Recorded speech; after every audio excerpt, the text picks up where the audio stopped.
Assalamualaikum warahmatullahi wabarakatuh. Hai teman-teman, di sini saya dan rekan saya akan menyampaikan materi mengenai teks eksposisi. Lebih tepatnya yaitu struktur teks eksposisi dan juga unsur kebahasaan teks eksposisi. Jangan lupa disimak ya. Sebelumnya, perkenalkan nama saya Ratna Cahyaningtyas bersama rekan saya Diah Putri Puspitasari. Kami berasal dari Program Studi Pendidikan Bahasa dan Sastra Indonesia, Fakultas Keguruan dan Ilmu Pendidikan, Universitas Tidar. Berikut merupakan sedikit materi yang dapat kami sampaikan. Selamat menyimak.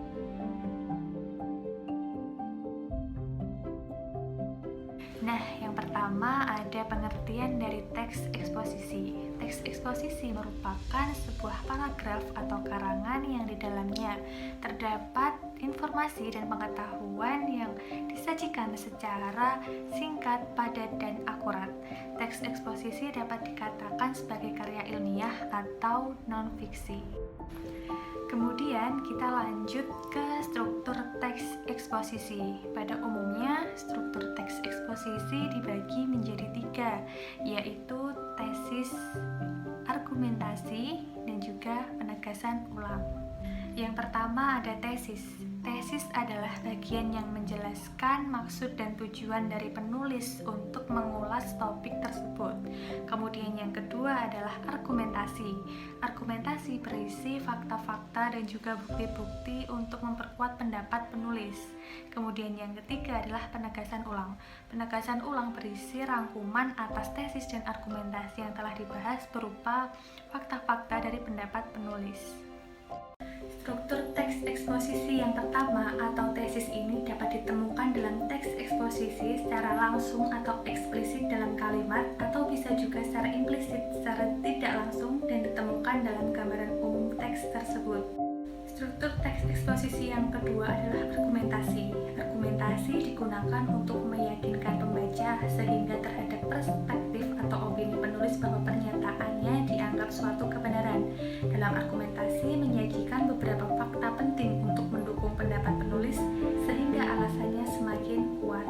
Struktur teks eksposisi yang ketiga adalah penegasan ulang pendapat. Pada bagian ini merupakan bagian akhir yang berisi penegasan pendapat agar pembaca mengingat apa yang telah disampaikan oleh penulis. Di dalam teks eksposisi terdapat berbagai macam kaidah kebahasaan. Macam-macam kaidah kebahasaan tersebut diantaranya yaitu: yang pertama, menggunakan kata-kata teknis atau peristilahan.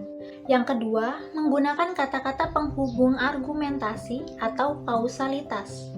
Yang ketiga, menggunakan kata penghubung waktu atau kronologis. Yang keempat, menggunakan kata kerja mental. Yang kelima, yaitu menggunakan kata perujukan. Yang keenam, menggunakan kata-kata persuasif. Yang pertama, menggunakan kata-kata teknis atau peristilahan. Artinya, terdapat kata istilah yang merujuk pada bidang tertentu sesuai dengan topik yang akan dibahas. Yang kedua, menggunakan kata-kata penghubung argumentasi atau kausalitas. Kata penghubung tersebut diantaranya yaitu pada kata jika, karena, oleh karena itu, sebab, dengan demikian, hal tersebut disebabkan, akibatnya, maka, dan lain sebagainya. Yang ketiga, menggunakan kata penghubung waktu atau kronologis. Contohnya yaitu pada kata sebelum itu, setelah itu, kemudian, namun, berbeda halnya, sebaliknya, pada akhirnya, terakhir, dan lain sebagainya. Yang keempat, menggunakan kata kerja mental. Nah, kata kerja mental ini merupakan jenis kata yang mengekspresikan atau sikap seseorang terhadap suatu pengalaman, tindakan, atau keberadaan. Kelima, yaitu menggunakan kata perujukan. Kata perujukan merupakan kata yang menjelaskan sumber dari suatu kejadian ataupun pengalaman.